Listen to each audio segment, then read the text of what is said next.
Dots అన్ని కలిపి చూస్తే ఓ పిక్చర్ స్పష్టంగా కనిపిస్తుంది. ఆ పిక్చర్లో ఎంత నిజం ఉందో ఇంకా ఖచ్చితంగా చెప్పలేం, కానీ ఒక కామన్ ఫ్యాక్టర్ మాత్రం స్పష్టంగా కనిపిస్తుంది. ఆ ఫ్యాక్టర్ పేరు చైనా. ప్రస్తుతం నేపాల్ అట్టుడికిపోతుంది. రోడ్లపై నిరసనలు, కర్ఫ్యూ, సైన్యం రంగంలోకి దిగడం ఇవన్నీ జరుగుతున్నాయి. ఇప్పుడు ప్రశ్న ఏమిటంటే, చైనాకు దగ్గరవడమే కారణమా? ఊరికే అంటున్న మాట కాదు ఇది. కొన్ని సంఘటనలు చూసిన తర్వాత ఈ మాట అనక తప్పట్లేదు. ఇటీవల కాలంలో భారత్ చుట్టూ ఉన్న దేశాల్లో ఒకే తరహా పరిస్థితులు చూస్తున్నాం.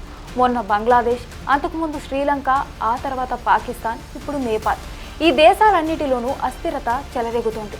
వెనుక చూపిస్తే ఎప్పుడూ చైనా కనిపిస్తూనే ఉంది. శ్రీలంక అప్పుల కూపంలో మునిగిపోవడం వెనుక కూడా చైనానే కారణమన్న విశేషణాలు వచ్చాయి.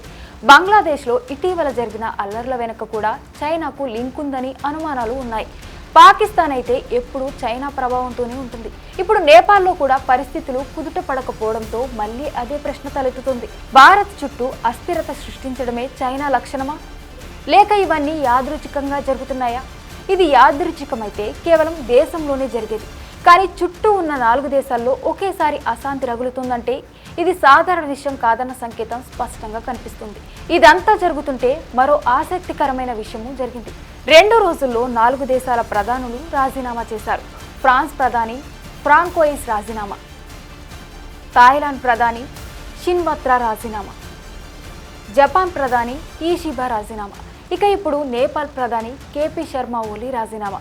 2 రోజుల్లో ఇలా 4 దేశాల నేతలు పదవి వదలడం కేవలం కోఇన్సిడెన్స్ అని అనుకోవాలా, లేక ఏదో పెద్ద ప్లాన్ జరుగుతుందా? చంద్రగ్రహణం ప్రభావం ప్రపంచంపై పడిందా అని జోకులు పక్కన పెడితే ఇది నిజంగా ఆలోచనీయమైన విషయం. ఇప్పుడు అసలు సమస్య భారత్కు. పొరిగింటికి మంటలు అంటుకుంటే మన ఇల్లు కాలకపోయినా ఆ సెగ మాత్రం తగులుతుందిగా. శ్రీలంక నిన్న, బంగ్లాదేశ్ మొన్న, నేపాల్ నేడు, పాకిస్తాన్ అయితే ఎప్పుడు రావణ కష్టంలా దహనమైపోతూనే ఉంటుంది. ఇలా చుట్టూ ఉన్న దేశాల్లో అశాంతి పెరిగితే భారత్కి సమస్యలు రాకుండా ఉంటాయా?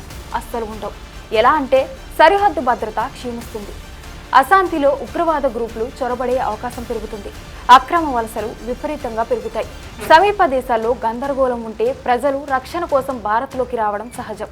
ఆర్థిక ప్రభావం ఈ దేశాలపై భారత్ ఆధారపడి చేసే వ్యాపారాలు దెబ్బతింటాయి. రాజకీయ ఒత్తిడి, అంతర్జాతీయ స్థాయిలో భారత్పై కూడా ప్రశ్నలు వస్తాయి. అందుకే నేపాల్లో జరుగుతున్న పరిణామాలను భారత్ చాలా సీరియస్గా తీసుకోవాల్సి ఉంది. నాడు శ్రీలంక, నిన్న బంగ్లాదేశ్, నేడు నేపాల్, పాకిస్తాన్ అయితే ఎప్పుడూ కుదురుగా ఉండదు. ఇలా చుట్టూ మంటలు అంటుకుంటే మధ్యలో ఉన్న భారత్కు ఆ మంటలు సెగ తగలకుండా కాపాడుకోవడం చాలా కష్టం.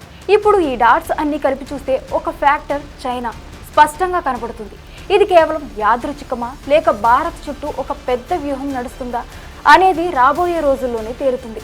కానీ ఒక్క విషయం మాత్రం నిజం, పొరుగింటికి మంటలు అంటుకున్నాయంటే మనం నిశ్చింతగా ఉండలేం. For more videos like this, subscribe Big TV channel.